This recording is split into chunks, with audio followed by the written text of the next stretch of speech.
Semoga Barudak Kokolopot selalu dalam lindungan Allah Subhanahu wa Ta'ala dan dilancarkan segala urusan-urusannya. Kali ini gue akan mereview film yang akan menguji nyali kalian semua dengan film horor yang berjudul Bangsal Isolasi, di mana film ini menceritakan seorang jurnalis yang menyamar sebagai narapidana di sebuah penjara angker demi mengungkap kematian adiknya yang meninggal di sebuah bangsal dalam penjara. Tanpa banyak spoiler di awal, langsung saja kita gas. Awal cerita terlihat iringan mobil polisi yang membawa para napi menuju ke lapas Ratu Adil.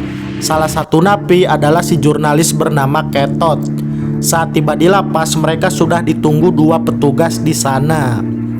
Ketika melihat kasus kejahatan Ketot, ternyata ia dipenjara karena narkoboy. Mereka pun diantar masuk ke dalam. Saat sampai di dalam, terlihat para napi yang kelakuannya di luar nurul. Lalu muncul si kepala sipir yang bernama Jahir. Lalu Jahir memperingatkan para napi baru dengan mengatakan, ikuti aturan di sini, jika mereka patuh maka akan baik-baik saja. Sementara jika melanggar, maka hal buruk akan menimpa mereka, ujar Jahir sang kepala sipir. Setelah mendapatkan perlengkapan, mereka dibawa ke sel tahanan masing-masing. Sampai di sel, kemudian terlihat Ketot satu sel dengan Tenti.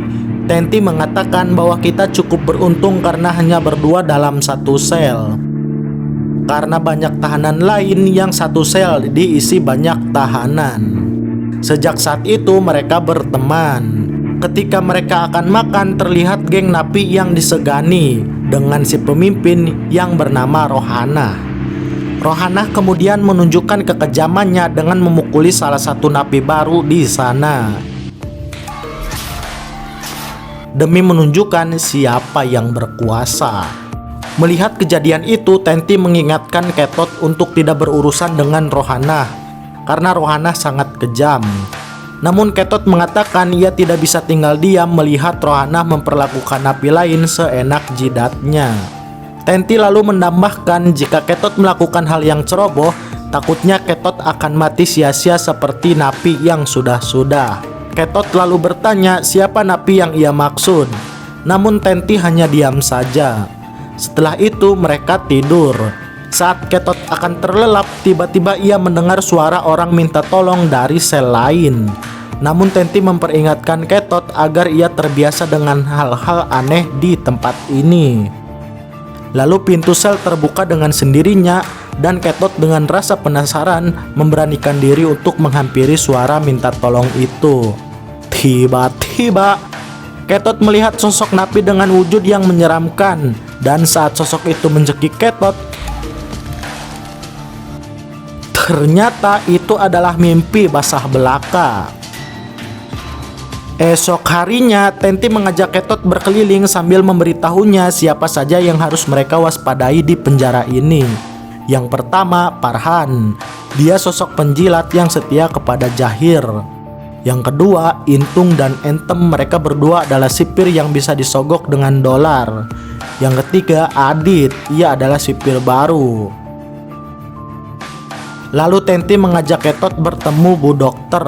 Dokter ini sangat baik, pasti Ketot suka, kata Tenti. Mereka mengobrol santai di sana. Ketot menanyakan suara yang ia dengar semalam.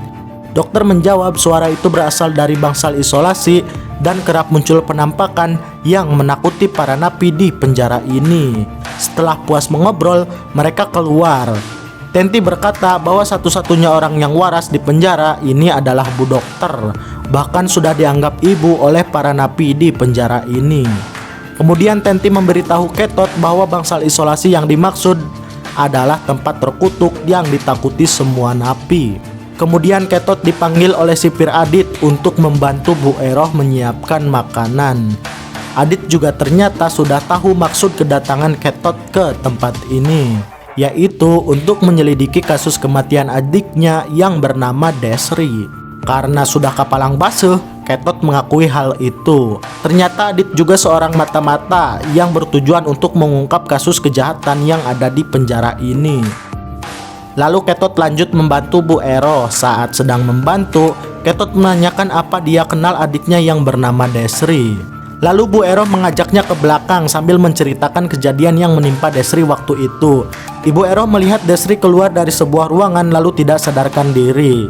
Lalu Bu Ero menyuruh Ketot untuk datang besok pagi, di mana ia akan menceritakan kejadian yang menimpa Desri lebih lengkap. Singkat waktu, terlihat Rohana yang sedang membuli napi yang tidak nurut padanya. Saat itu juga Ketot yang sok pahlawan melerai keributan tersebut. Kemudian datang sipir yang melerai mereka semua. Setelah Rohana pergi, mereka berterima kasih kepada Ketot yang sudah menolongnya. Kembali ke Bu Ero, ia sedang merenung sendirian, lalu tiba-tiba lampu poek. Dalam kegelapan, Ibu Ero diserang sosok misterius hingga modar.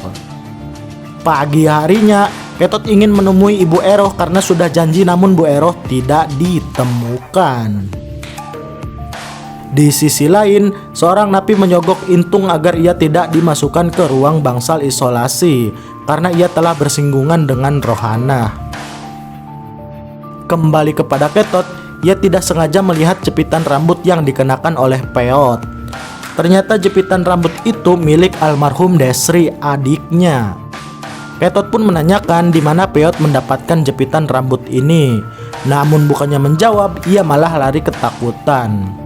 Tenti pun mengatakan kepada Ketot atas kecurigaannya kepada Peot yang dulu pernah masuk bangsal isolasi, tapi ia berhasil lolos dari sana. Scene berpindah kepada Jahir, si kepala sipir yang sedang diberitahu Farhan bahwa salah satu napi telah menyogoknya. Jahir yang rakus tidak puas dengan sogokan itu karena dolarnya sangat sedikit. Untuk itu, sipir menyuruh Farhan menangkap napi itu untuk dimasukkan ke dalam bangsal isolasi. Kembali kepada Ketot, ia sedang membuntuti Peot dan mengajaknya ngobrol. Peot yang histeris ketakutan mendadak diam setelah Ketot memberitahunya bahwa Desri adalah adik Ketot. Kemudian Peot menangis. Ketot meminta Peot menceritakan apa yang terjadi kepada Desri, adiknya. Peot menceritakan dulu ia dan Desri berteman baik. Namun saat itu Rohana mencari gara-gara dengan Desri sehingga Desri dan Peot dimasukkan ke bangsal isolasi. Di sana Peot berhasil selamat, namun Desri harus modar karena diserang sosok tak kasat mata. Setelah mendengar kisah adiknya, Ketot pun menangis. Malam pun tiba. Intung membawa napi yang menyogoknya untuk dimasukkan ke bangsal isolasi sampai ia modar secara misterius. Esok paginya, Ketot menghampiri Bu Dokter untuk mencari tahu informasi tentang adiknya. Namun Bu Dokter seolah tidak terbuka bercerita kepada Ketot. Ia datang ke penjara ini hanya untuk bekerja sebagai dokter, tidak tahu apa-apa dengan masalah internal. Kemudian Ketot menemui Adit dan bertanya kenapa para napi yang bersinggungan dengan Rohana tiba-tiba mati dengan misterius. Ia meminta Adit untuk dimasukkan ke ruang isolasi. Adit mengatakan kalau di bangsal isolasi sangat berbahaya, hanya napi terpilih yang bisa masuk ke sana. Kemudian terlihat fakta bahwa Rohana adalah kaki tangan Jahir, sang kepala sipir. Rohana terpaksa melakukan ini karena anaknya diculik dan ditahan oleh sang sipir. Di sisi lain, Ketot semakin yakin ingin masuk ke bangsal isolasi demi mengungkapkan fakta atas kematian para napi di penjara itu. Saat malam tiba, Ketot nekat menyerang Rohana hingga menyebabkan keributan di sana.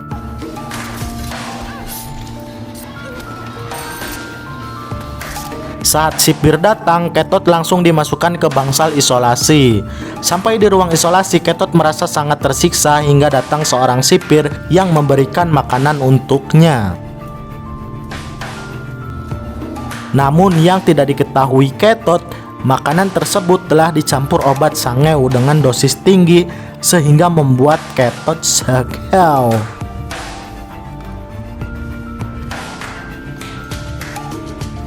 Saat Ketot sedang pening, seorang menghampirinya. Ternyata itu adalah Tenti. Ia kagum kepada Ketot yang tahan dengan obat sangeu dosis tinggi yang diberikannya. Tenti mengaku bahwa ia jugalah yang membunuh Desri dan semua napi-napi di sana dengan cara diperkaos oleh Intung. Kemudian diambil organ dalamnya untuk dijual. Nah, fakta terungkap bahwa sisi gelap di penjara ini adalah mereka menjual organ tubuh para napi demi menjadi orang kaya. Kemudian Tenti ingin menyuntik mati Ketot. Saat itu juga Ketot melawan dan membalikan keadaan. Di sisi lain, terlihat napi lain juga berontak. Saat Jahir sedang merayakan keuntungan penjualan organ, salah satu sipir melaporkan bahwa Ketot telah kabur dari penjara dan dia telah membunuh Tenti. Kembali kepada para napi yang sedang berontak, mereka bertarung melawan para sipir.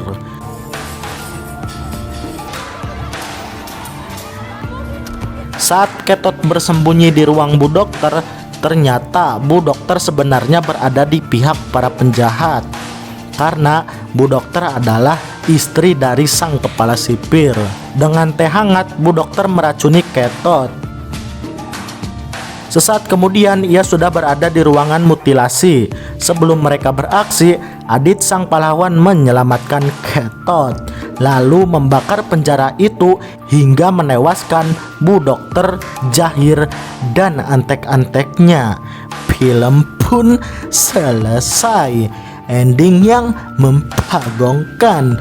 Kokolopot pamit, capek ngepacot, akan seduh kopi.